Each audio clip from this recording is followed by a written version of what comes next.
Hi everyone, welcome to my channel. ఈరోజు మనం ఈ వీడియోలో సింపుల్ అండ్ టేస్టీగా ఆనియన్ పకోడీ ఎలా చేసుకోవాలో చూసేద్దాం రండి. ఒకసారి ఇలా ట్రై చేయండి, మీకు కూడా నచ్చుతుంది. వీడియోలోకి వెళ్దామా మరి. ముందుగా ఇక్కడ నేనైతే 4 మీడియం సైజ్ ఆనియన్స్ తీసుకొని ఫ్రెష్గా వాష్ చేసుకొని చూపించిన విధంగా కట్ చేసుకోవాలి. నెక్స్ట్ మిక్సింగ్ బౌల్లోకి ఆనియన్స్ వేసుకోవాలి.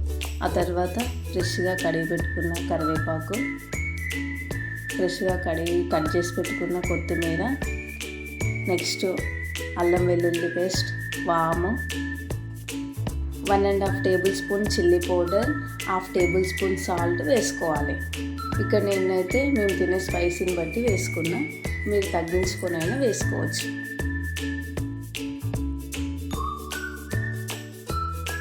ఫైనల్గా ఇక్కడ నేనైతే 1/2 టేబుల్ స్పూన్ పసుపు వేసుకున్నాను. తర్వాత వీటన్నిటిని మిక్స్ చేసుకోవాలి. ఇక్కడ వీడియోలో చూపిస్తున్న విధంగా ఆనియన్స్ని బాగా ప్రెస్ చేస్తూ మిక్స్ చేసుకోవాలి. ఇలా చేయడం వల్ల ఆనియన్స్లో ఉండే వాటర్ రిలీజ్ అవుతుంది.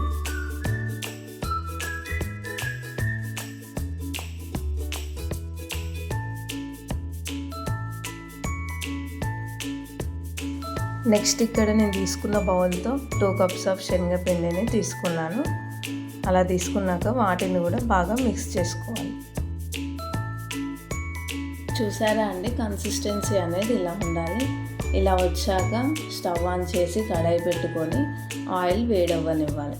ఆయిల్ వేడయ్యాక పిండిని కొంచెం కొంచెం తీసుకొని వీడియోలో చూపిస్తున్న విధంగా కొంచెం కొంచెం డ్రాప్ చేసుకుంటూ వెళ్ళాలి.